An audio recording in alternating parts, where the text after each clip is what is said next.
Alors, monsieur Jean-François, êtes-vous prêt? J'ai toujours prête.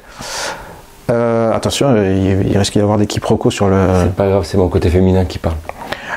On va analyser tes propres photos, ouais. Enfin du moins ton portrait sur des photos de quelqu'un d'autre. Je découvre des photos, et voilà, je suis pas responsable encore une fois. On va donc visualiser sur l'écran les mêmes photos devant vous et ainsi vous aurez la possibilité de voir ce que voit Jean-François directement. Ouais. S'affichant sur le côté de votre écran, voici la première photo. De quoi s'agit-il, mon cher ami Jean-François? Alors cette photo, on l'a faite il y a quelques années déjà. Hein. On était en balade, on était dans la... et j'ai fini dans la flotte encore une fois. Alors faut savoir que moi et l'eau, on est super potes. Et je crois que je faisais une pause lente, en fait. Encore une... soit une photo de paysage, soit photo nature morte, peu importe. Mais c'était... on était en plein été, il faisait chaud, on était dans la rivière. Alpes-Maritimes. Ouais. Et effectivement, je me souviens bien de cette photo. J'ai fait une pause longue pour jouer avec les forces de l'eau, en fait, tout simplement. Le courant de l'eau, pour avoir une fameuse... les fameuses photos avec des grandes traînées blanches. Donc, ouais. Et ce qu'il y a de bien, c'est qu'au fond, il y avait... deux jeunes personnes, je ne me rappelle plus si c'était deux jeunes garçons ou deux jeunes filles, deux jeunes garçons visiblement. Et voilà, encore une fois, j'ai mêlé l'être humain avec la nature, tout simplement. De façon inopinée. Hein. Oui, la chose qu'on a tendance à faire attention, en général, ça nous apparaît, et toi, tu vas prendre ton appareil et tu le mets dans l'eau. Ouais. Tu prends aucun risque comme ça? Il n'est pas dans l'eau, hein, il est sur trépied. Donc j'ai un très très bon trépied hyper stable et effectivement pour prendre une belle photo je prends des risques que beaucoup de photographes ne prendraient pas, mais sans risque il n'y a pas de plaisir. On ne présentera pas le résultat de la photographie puisque ça, on les retrouvera souvent sur les réseaux sociaux ou sur ton site internet si tu souhaites le mettre en avant. La photo suivante est intéressante aussi, on va essayer d'avoir le visu. Ok. Donc, est-ce que tu peux nous décrire un petit peu la façon dont tu vois la photo, toi? Alors là, je suis donc avec le 14-24, si j'en suis sûr, je me rappelle bien de cette photo. Et effectivement, on est sur, encore une fois, en balade, toi et moi, dans la nature, et on a cette chute d'eau qui est juste magnifique. Et je l'ai photographié au 14-24, donc à ultra grand angle pour que je puisse avoir l'intégralité de la cascade d'eau. Et encore une fois, on est avec de l'eau, donc quelque chose qui est juste sublime en fait. Toujours dans les Alpes-Maritimes. Toujours, oui. Ouais. Et c'est la cascade de Bar-sur-Loup, ouais. Non loin du village. Et on a fait tout un grand tour là-dessus, là. Oui. En souvenir, on avait fait un prise de risque aussi pour passer dans des endroits un peu interdits. Oui, tout à fait. Ouais. Et on va pas le dire, ça. On va pas le dire. Faut pas le dire. Faut pas le dire. Faut pas le dire. Alors, maintenant, on va peut-être voir la photo suivante. Ouh là là. Ça, c'était à Fréjus. C'était... Comment j'appelais cet événement sportif qui dure sur tout un week-end? C'est le Rock. Le Rock d'Azur, exact, bravo. Ouais. Donc principalement un événement pour les vélos sportifs, VTT, ouais. Et les vélos acrobatiques. Et là j'en ai fait un événement, beaucoup de photos, il y avait quand même beaucoup de photographes hein, qui ont photographié de façon à ce qu'ils puissent vendre leurs photos. Moi j'en ai fait des photos artistiques où j'ai pas vendu les photos en fait. On y a été pour se faire plaisir en fait. Et de ce fait on a fait que des photos. Je n'ai fait que des photos presque marrantes où on voit les gens dans l'effort, dans la souffrance, dans la douleur, mais aussi avec des gens qui sont heureux d'avoir mal. et qui ont joué le jeu avec moi et qui ont fait de belles grimaces, de bons signes et c'était plutôt cool. Là, encore une fois, c'était une belle tranche de plaisir, de vie et surtout de communication, parce que même si elle reste fugace, cette communication qui passe par l'objectif, les gens, quand ils voient que tu es photographié, c'est soit ils se cachent, soit ils font une bêtise. Et il y a forcément un regard, un sourire, 2 mots échangés, et ça c'est précieux. Ça c'est précieux. C'est ce que ça me rappelle cette photo. On a passé, moi plus, c'est une belle journée d'échange avec des gens qu'on connaît pas et qu'on ne reverra peut-être jamais. Hein. Et d'ailleurs, tu as pu en redistribuer aux auteurs, enfin les sujets, ouais, certains, oui. Et tu l'as fait gratuitement, c'est ça que ouais, tu j'ai donné disais. les photos. D'accord. Ouais, j'ai donné les photos. Il y a donc chez toi une volonté de bien séparer les choses sur lesquelles tu rémunères un peu ton travail, entre guillemets, et parfois, comme tu pars dans une idée de loisir pour ta journée, tu laisses les photos gratuitement parce que c'est la passion qui va parler, et voilà. Je reste toujours, même si j'ai un numéro de tirette et que je facture certaines de mes prestations, ça reste toujours une passion. Et que la passion, si tu l'alimentes financièrement, c'est plus une passion. Donc de ce fait, ouais, quand je vais dans une manifestation comme celle-ci et où il y a une belle énergie et où les gens qui te voient photographier jouent le jeu avec toi, c'est un pur plaisir. On va passer là-dessus. Et de ce fait, ben non, je ne fais pas payer les photos, non. Ouh là là. Ah ouais, on change un petit peu de décor. Là, on est à Vence, chez moi, dans mon petit village. Et il fait un peu froid parce qu'il neige. Alors, il neige sur la Côte d'Azur. Ouais, ça arrive. Une fois tous les 10 ans, mais ça arrive. Et donc, de ce fait, quand ça arrive, eh ben, on reste pas au chaud. On sort dehors et on fait des photos. Il fait nuit. Il fait nuit, tout à fait. Et c'est 22h le soir ou 23h. Et effectivement, j'ai fait des photos de Vence sous la neige. Juste génial. Et on était, tu étais présent parce que tu as fait la photo. Oui. Et puis il y avait une autre personne qui était avec nous. Et on a passé 2 heures à sillonner le village, à faire des photos et où on s'est juste régalé. Et quand on voit ça, ça te remonte tous les souvenirs. Voilà ce que c'est que la photo, quoi. C'est tu vois une photo et ça te remonte tous les souvenirs que tu as pu vivre à ce moment-là. Une belle tranche, une belle tranche. Un beau moment qu'on a passé entre amis. Ouais. L'instant était bien froid, mais l'ambiance était chaleureuse. Très chaleureuse. comme tout le temps entre toi et moi déjà. Et puis à l'époque, il y avait aussi Renaud, quoi. Oui, effectivement. Donc ouais. Et puis on a fait de belles photos. Ah, ça, je le reconnais. Et originales, parce que celles-ci, on pourra pas les refaire. Oui. Ou alors il faut qu'il neige, et c'est pas... dans 10 ans, on ira avec le déambulateur à ce moment-là. Voilà. Non. Suivante. Allez. Oh, madre mia. T'as presque j'étais jeune, là. Ah, ça dépend de la façon dont tu vois les choses, mais effectivement. Ouais. Et là, on est donc à l'AGEC Hôtel. Donc, salon sur la Côte d'Azur de l'alimentaire. Oui. Et où j'ai quand même beaucoup travaillé avec des grands chefs cuisiniers, avec la fourchette, avec le guide Michelin. Alors la fourchette... La fourchette qui n'existe plus, qui s'appelle maintenant The Fork. The Fork. Et c'est un site spécialisé pour... un peu comme TripAdvisor, mais sans les critiques, en fait, pour réserver un restaurant, pour avoir des tarifs, et ainsi de suite. Donc j'ai beaucoup travaillé avec eux pour leur donner du visuel dans les restaurants à lesquels ils étaient en collaboration ici sur la Côte d'Azur. Ça m'a permis de connaître un tas de restaurants, mais aussi l'envers du décor de chaque restaurant. Ça c'est plutôt intéressant. Et là je photographie en fait une meule de parmesan avec son couteau. Et donc là aussi pareil, hein, on est sur la photo purement artistique qui me permettrait d'accrocher une photo comme celle-ci dans un restaurant sans aucun problème. On est vraiment sur une photo aspect culinaire mais artistique.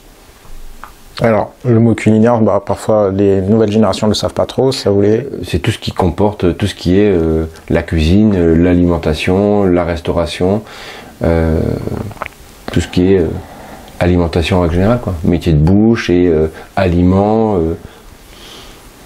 Et alors, tu fais une photo apparemment assez proche du produit. Oui, tout à fait, au 14-24 là. Ça veut dire quoi? Est-ce que c'est une tendance photographique ou c'est une approche personnelle? Non, c'est une approche totalement personnelle. Le 14-24, il a la particularité de déformer de façon exagérée les photos, le visuel. Parce qu'il est bombé et de ce fait, lorsqu'on change l'axe, eh ben forcément, il y a une forme de distorsion de la photo qui se fait et donc du sujet qui se fait qui te permet soit d'éloigner de façon exagérée le sujet, soit de la rapprocher de façon exagérée en changeant toutes les proportions et les perspectives. Donc de ce fait, tu rentres dans le côté artistique de la photo et dans une interprétation qui t'est propre. Ça te libère totalement le côté créatif et artistique d'une photo. Je m'en sers essentiellement pour ça. D'accord. Et je m'en sers dans les mariages pour faire des photos de groupe. Oui. Ouais. D'accord, merci. Alors la suivante. Oh, mais la suivante, on était où là? On était à côté de Torrent là. Comment on appelle ça? Ah, je sais plus la photo. Alors, Je sais pas. Mince. Oui, c'est à Gréolière. À Gréolière, voilà. Ruines de Gréolière. Donc les ruines de Gréolière. Les ruines de Gréolière, ouais. Là aussi, c'est la photo loisir, la photo passion. Hein. Il y avait, ben, tu étais là, et puis il y avait aussi Aline, il me semble. Oui, et effectivement. Et effectivement, ben, c'est pareil, une journée de balade entre amis, en ayant pour excuse d'aller faire de la photo, mais c'était une journée où on est passé entre amis. Donc oui, on a fait des photos, oui, on s'est un peu amusé, mais c'était surtout le fait de se retrouver entre amis. Le boîtier numérique que tu avais? À l'époque, tu as le D800 ou le D90? C'était le premier. Oui. Le D90 alors. Ouais, ça remonte à quelques années quand même. Hein. Ouf. Ouais, c'était le D90. Ouais. Et là, il y avait, il me semble, en rappel, une brume et un brouillard qui s'était levé. Ouais. Et effectivement, il y avait une sensation de lumière particulière avec des ruines. Une lumière qui est hyper douce, hyper feutrée, ou qui est propice à du noir et blanc de façon exceptionnelle. Et une ambiance surtout. Oui. Surtout une ambiance. Sur la Côte d'Azur, on n'a pas ce genre d'ambiance. Et on était parti pour aller faire des photos sans savoir qu'il allait faire mauvais temps ou qu'il allait avoir un temps comme celui-ci. Et la providence fait que, ben voilà, on a la chance de bénéficier de certaines ambiances. Donc c'est toujours partir à l'aventure et toujours s'adapter au terrain et à la lumière, quoi, en fait. Ben, quand tu es dehors, t'as pas le choix. C'est soit tu poses ton appareil, tu dis ben, les conditions sont merdiques, on peut pas faire de photos. Soit tu te dis ben, les conditions sont merdiques, on va faire de la photo. Et toi, c'est plutôt cette approche-là que tu aimes, c'est toujours montrer ce que tu vois. Si c'est facile, tout le monde peut le faire. Oui. Quand tu rentres dans des conditions qui sont particulières, après tout dépend. Si tu aimes tout ce qui est bling bling, clinquant, joli, propre et tout le reste, forcément tu vas pas t'y retrouver. Mais quand tu aimes les côtés un petit peu décalés, dark, un peu triste, ou forcément tu y trouves ton compte, quoi. Voir la suivante. Alors, là je crois qu'on est que tous les deux. Hein. On était partis, on était sur le col de Vence là. Oui. Et on a passé, encore une fois, après, comme on n'aime pas être dehors, hein, on a passé une journée dehors. Et on s'était fait un bon petit pique-nique de mémoire. Oui. Et on avait fait quelques photos de paysages, de macros. Et on avait fini aussi. Oui, on avait fait pas mal de macros dans la zone là-bas avec la petite forêt. Et des jeux de lumière aussi, notamment avec une lampe de poche, je crois. Oui. Voilà. Donc là, pareil, dans la créativité de la lumière, la diversité de la lumière, on s'était amusé à faire des tests.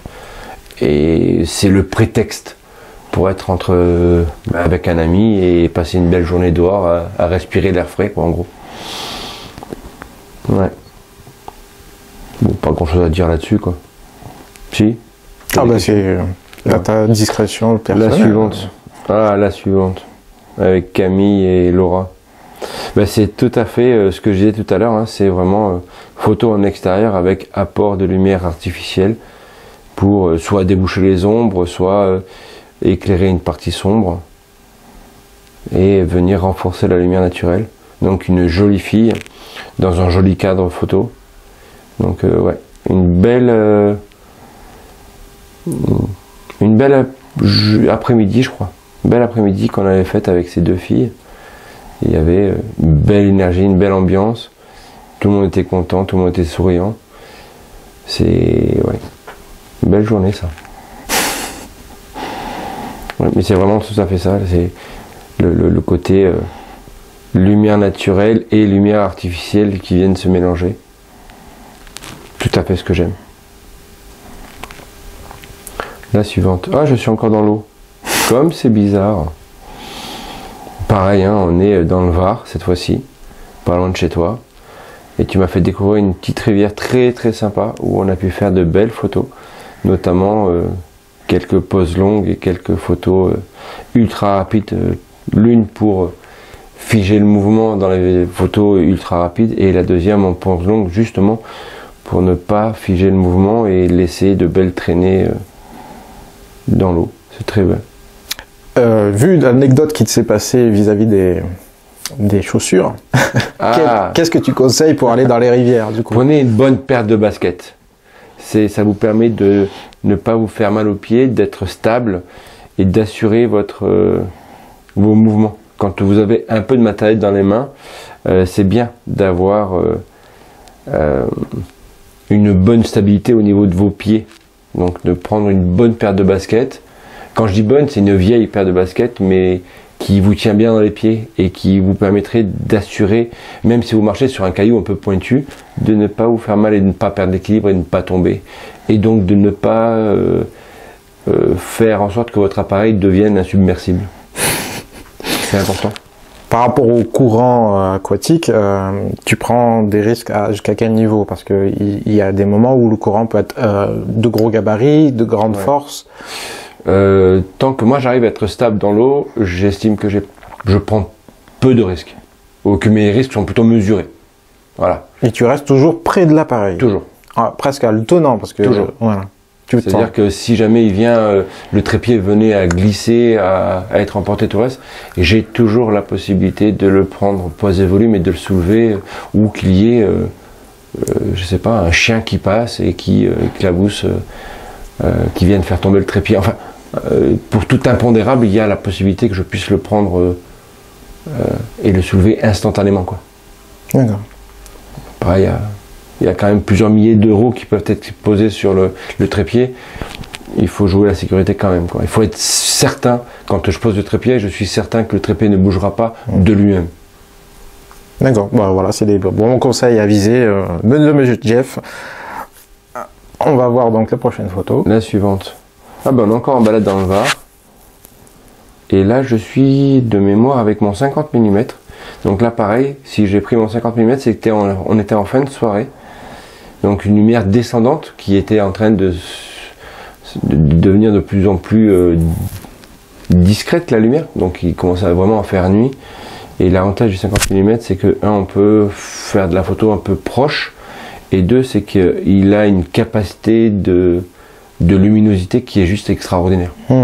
Donc même quand c'est une pénombre, on peut arriver encore à capter beaucoup de lumière.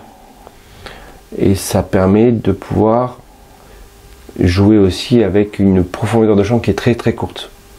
Donc avec un flou prononcé, très prononcé à l'avant et un flou excessivement grand à l'arrière. Donc ça permet d'isoler le sujet de manière très très forte. Et quand on joue, là je pense qu'on jouait avec les veines du bois, je crois, ou avec un champignon. C'est un champignon qui était sur le tronc qui avait poussé. Et j'avais vraiment réussi à isoler parfaitement bien. Et le fait de mettre du flou peut des fois créer un décor à l'arrière. Donc c'est côté artistique pur. Là, on est vraiment du côté artistique. Outre le fait qu'on avait fait une belle balade dans la nature, encore une fois, pour respirer et pour se reconnecter à notre maman, la mère nature. Mais on était, ouais, c'était pas mal.